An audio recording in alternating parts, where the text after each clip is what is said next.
আসসালামু আলাইকুম। অবশেষে আমাদের ঘরে এবং মেহমান নিয়ে 15 জন মানুষের রান্নাবান্না শেষ হয়ে গেছে, আলহামদুলিল্লাহ। তো এখানে আমি গা গোসল দিয়ে চলে আসছি, আর মেহমানের রান্নাটা পরিপূর্ণ করেই কিন্তু গোসল করতে গেছিলাম। আর সবচেয়ে বেশি কষ্ট হইতেছে এটা যে যেহেতু বর্ষাকাল, সবসময় পানি থাকে, কাদা মাটি ভিজা ভিজা থাকে। তো মাঝে মাঝে আমি জুতা ছাড়াও হাঁটি, এত কাদার ভিতরে জুতা পায়ে দিয়ে হাঁটা একদমই অসম্ভব। তারপরও যতটুকু সম্ভব জুতা পায়ে রাখার চেষ্টা করি, কারণ জুতা ছাড়া যতটা বেশি আমি হাঁটাহাঁটি করি অতটাই আমার পায়ের ভিতরে শুধু অনেক কামড়াইতেই থাকে, অনেক পরিমাণে কামড়া, যেটা সহ্য করা যায় না। তারপরে দেখা যায় সালমানকে দিয়ে বা সাফওয়ানকে দিয়ে তারপরে ওই যে পাগুলো ওরা টিপা দিলে হেসে আমার কাছে একটু ভালো লাগে, বা গরমে একটু সেকা দিই। জাস্ট এভাবে করে আজকে প্রায় এক সপ্তাহ হয়েই গেছে বলতে বলতে কষ্ট করতেছি। কিন্তু আপনাদের ভাইয়া কিন্তু আমাকে জালিয়াবাড়ি থেকে প্রায় 600 টাকার ঔষধ আনা দিছিল, সেই ওষুধগুলো খাইতেছি কিন্তু কোনোটাই ভালো বুঝতেছি না।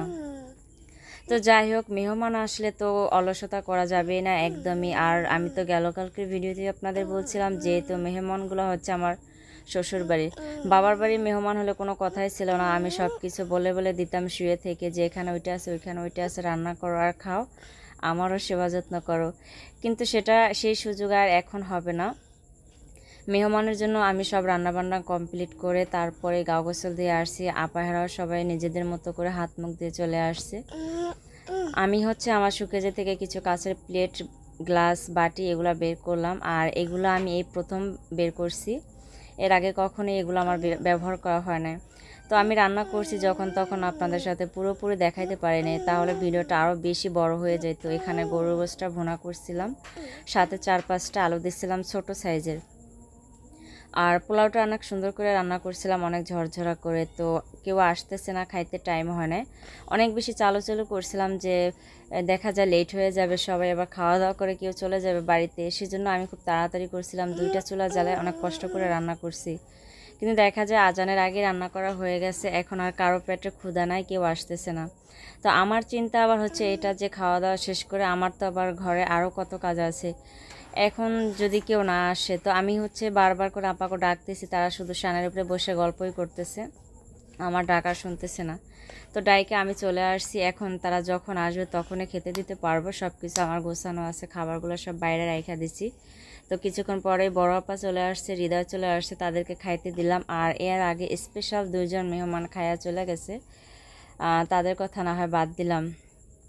তো আমি এখন কথা বলতেছি আলহামদুলিল্লাহ, এখন একটু শরীরটা ভালো বুঝতেছি, কারণ রাতে যখন ওষুধটা খায় তখন রাত থেকে পরের দিন দুপুরবেলা থেকে দুপুর পর্যন্ত মোটামুটি ভালো থাকা যায়, কাজবাজ করা যায়। তারপর দুপুরের পরে থেকে বিকেল টাইমটা সন্ধ্যার আগ পর্যন্ত অনেক ব্যথা থাকে। তারপরে দেখা যায় অনেক কষ্ট করে চলতে চলতে রাত যখন 8টা 9টা 10টা বাজে তখন আর ওষুধ না খাইয়া পারি না। এভাবে করে চলতেছে আমার দিন। তো এখানে আমার বড় নন্দের জামাইয়ের জন্য আবার একটু বাইরে রাখতেছি গরুর গোশ, যদি সবার সামনে দিয়ে সব কিছু বের করে হয়তো নাও থাকতে পারে, সেজন্য আলাদাভাবে ভাইয়ের জন্য একটু গরুর গোশ রাইখা দিলাম। আর পাঙ্গাস মাছ দিয়ে বেগুন দিয়ে অনেক সুন্দর করে ভুনা করছি। আমি শুধু হচ্ছে পিঠের যে মাছটা সেটা খুঁজতেছি, কিন্তু 2টা কড়াইতে বাইরে রাখার জন্য শুধু কোলের মাছটাই পাইতেছি আমি, হয়তো দেখা যায় ওইটা মেহমানের সামনে দেওয়া যায় না। আমি হিসেব করে রাখছিলাম যে কারে কোন মাছটা দেওয়া যায়, সেই হিসেব করে। এখানে আমার বড় নন্দে সে হচ্ছে শুধু পোলাও খাইতেছে, সাদা পোলাও, আর মেজো নন্দের সাদা পোলাও খাইতেছে। যদিও কিন্তু আমাকে একদমই পোলাও রান্না করতে না করছিল আমার মেজো নন্দে। বড় নন্দে কইতে আছে তাইলে তুই 1 সের চাল রান্না করিস, সেইখানে আমি আরও 1 পট চালের থেকেও বেশি পরিমাণে চাল দিছিস, 1 কেজি দেওয়ার পরে আরও 1 পট দিছি। আর তারপর হাতে করে 1 মুঠ চাল দিছি, সেগুলো আপারে বলি নেই যে ভয়ে যদি এবার পোলাও বেশি থাইকা যায় তাহলে আমারে ধরবো, এই ভয়ে আমি বলে নেই। তো যখন সবাই খাওয়া দাওয়া করতেছে, আলহামদুলিল্লাহ সবাই আমার হাতে রান্না খেয়ে প্রশংসা করতেছে যে হ্যাঁ সব কিছুই ভালো হয়েছে। যদি আমি একলাই রান্না করছি বা একা এভাবে কখনো রান্না করি না, হয়তো সাথে কেউ না কেউ থাকতেই হয়, না হলে খুব ভয় লাগে। হয়তো আমাদেরটা রান্না করতে করতে এখন একটু সাহস হয়েছে, সেজন্য আর কি বেশি ভয় লাগে না। আজকে রান্নাটা করে ফেলাইছি, সবারে দিলাম। আর এখন পর্যন্ত যারা যারা খাইছে তারা কিন্তু কেউই বলতেছে না যে এই সমস্যা হয়েছে বা ওই সমস্যা হয়েছে। তো আজকে কিন্তু আমার এই কারণে একটু খুশি লাগতেছে যে নিজের প্রশংসা যদি কেউ সামনাসামনি করে তখন কিন্তু অনেক বেশি ভালো লাগে। আর সবাই কিন্তু প্রশংসা শোনার জন্য প্রশংসা শোনায় খুশি হয় বা শোনারও অপেক্ষায় থাকে কখন প্রশংসা করবে, কিন্তু কেউ করে কেউ করে না, মুখ বুজে খায়া চলে যায়। কিন্তু আজকে কেমন যেন অন্যরকমের, সবাই বলতেছে হ্যাঁ ভালো হয়েছে, অসুস্থ ছিলাম তাই মনে হয়। আচ্ছা, ভাত রান্না করছি, অনেকগুলো ভাত রান্না করছি, সবাই পোলাও খাওয়ার পরে সাদা ভাত খাইতেছি আলহামদুলিল্লাহ। যদি ওইভাবে পরিস্থিতিটা ভালো থাকতো, আমার শরীরটা একটু ভালো থাকতো, তাহলে দেখা যায় আইটেমটা আর একটা বেশি করতাম, যেমন একটু রুটি পিঠার আইটেম করতাম। আপনাদের ভাইয়া এফিকা কিন্তু তার শ্বশুর বাড়িতে যায় না, রুটি পিঠা খাইতে পারলো না। আর আমি যে বানাইয়া খাওয়াম তারা সেটাও পারতেছিলাম না, কারণ নিজেই অসুস্থ, আর আপারা এমনিতেও ওইভাবে করে কাজ করবে না আমি জানি, সেই জন্য আর রুটি পিঠার ঝামেলাটা নিলাম না। তো আমার বড় নন্দের পাতে আমি একটা অনেক বড় মাছের মাথা দিয়ে দিলাম, যেহেতু সে বড় তাই তারে দিলাম, কারণ হচ্ছে মাছের মাথা ছিল একটা, আর নন্দের জামাই তাও 3 জন, ননদও 3 জন।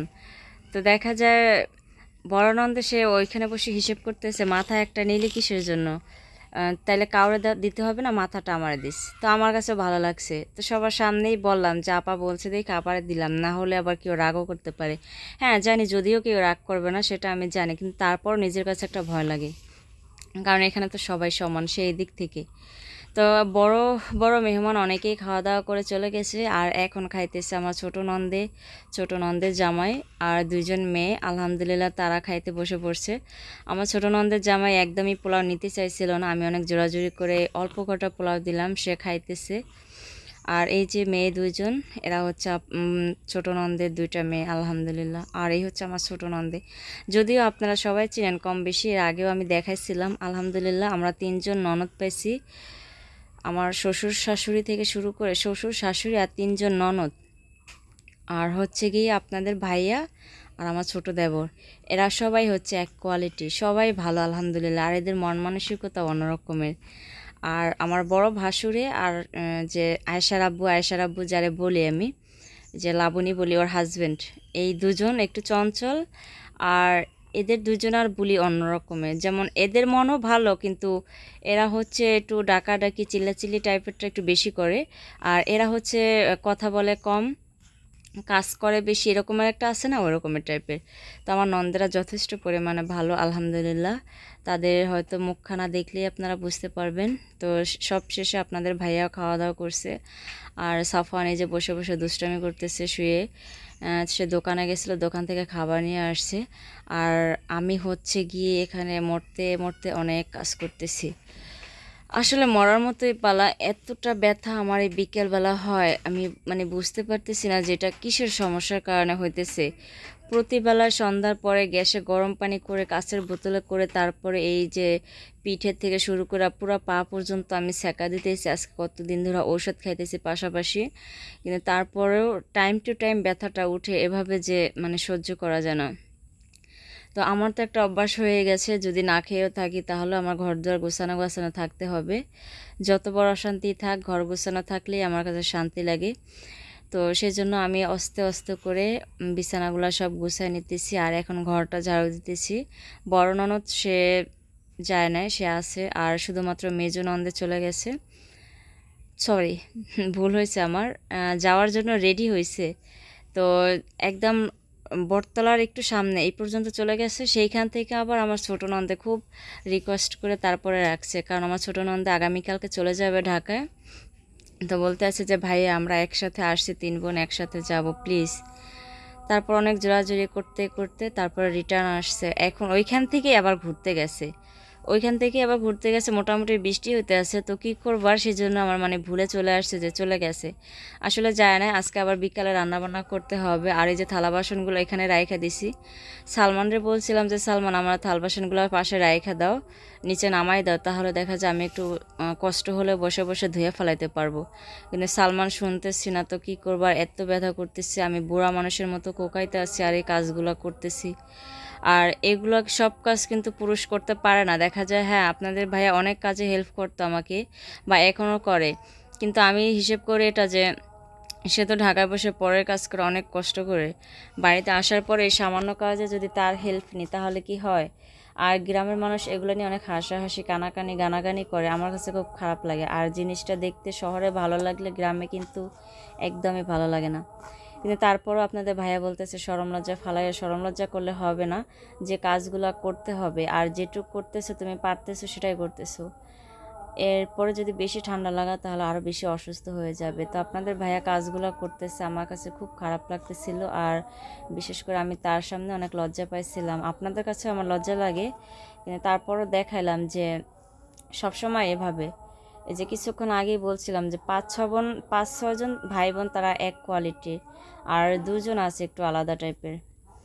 হ্যাঁ, তো দেখা যায় হাতের 5 আঙুল যেমন সমান হয় না, আমার হাজব্যান্ড আসলে কিন্তু অনেক বেশি কেয়ার করে, অনেক বেশি বুঝাইতে আছে তুমি খালি পা হাঁটো না, জুতা পরে হাঁটো, এটা সেটা নানান কথা।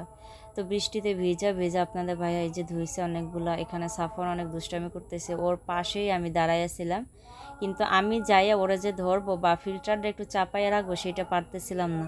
আমি এখানে দাঁড়াই দাঁড়িয়ে আমি কান্না করতেছিলাম, জানেন না। তারপরে যে আপনাদের ভাইয়া আসলো, আয়সা ওরা সরাইলো, আর সাফওয়ানের থেকে একটু পানি নিয়ে আমি তারপর ওষুধ খেলাম এখানে দাঁড়াই দাঁড়িয়ে। এমন অবস্থা হবে আমি ভাবতেও পারিনি। তবে একটা সময়ের দরকার আছে, ডাক্তারের কাছে যাব। হয়তো আপনারা এটাও বলতে পারেন যে এত অসুস্থ ডাক্তারের কাছে কেন যান না। যাব, শুধুমাত্র এখান থেকে জাইলিয়াবাড়ির পথ হাঁটতে যেতে আধা ঘন্টা সময় লাগে যখন শুকনা থাকে। আর এখন তো বর্ষা, প্রচুর কাদা, এই কাদার ভিতরে হাইটে যাওয়ার ভয়ে আমি ডাক্তারের কাছে যাইতেছি না। মোটামুটি মেহমান যদি কমে, মেহমানরা চলে যাওয়ার পরে আমি যাব ইনশাল্লাহ। ততদিনে রোদও উঠবে, রাস্তাঘাট শুকাবে, তারপরে চলে যাব।